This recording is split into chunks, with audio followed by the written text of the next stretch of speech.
Good morning, Dad. It's Thursday. Yeah, sorry about that. This week has just been so crazy for me. There's no way I could have gotten a video up on Tuesday.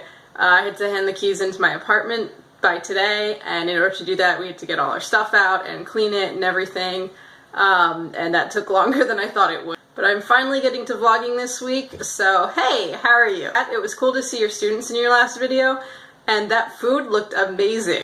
As I hope you can tell, I have a new camera. It's actually a new cell phone with a new camera in it, as I was alternating between my 4-year-old cell phone's camera before and my 5-year-old laptop's camera. So I'm hoping this will improve my video quality. It looks good so far from here. So a few weeks ago I watched the first few episodes of a show called The Magicians. It was about a guy who, instead of going off to college, got into a wizarding school, kind of. A little bit like Harry Potter, but a little older. And I found the show really interesting, and then I happened across the book that it was based on, so I thought, yes, great! And I got halfway through it, and I had to put it down because I was so bored. The plot of the TV show and the book is sort of similar, but I found that the TV show had a lot more drama and intrigue that just wasn't in the book at all. There were small things that the drama could be based on, but they just made it so more interesting in the TV show than in the book. The book to me sort of felt like it didn't have a plot. There was no real foreshadowing.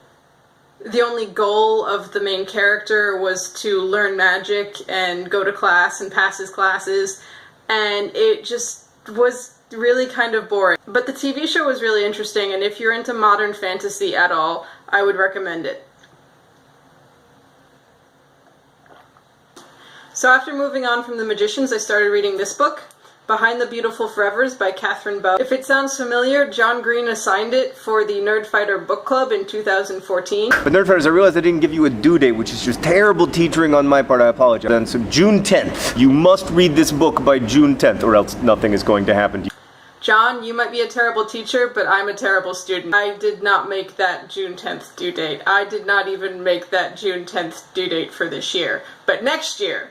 When I started reading it, I was a little unsure if I would actually like it or not, but so far I'm really enjoying it.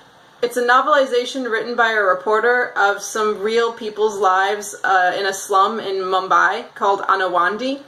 It's really interesting to see what their lives are like, and I think the novel does a really good job of putting a human face on what is, to most people, probably a faceless mass of people in an unknown area of the world. If you're at all interested in diversity and learning what other people's lives are like, I would definitely recommend Behind the Beautiful Forevers. Dad, don't forget to be awesome, and I guess I'll see you tomorrow.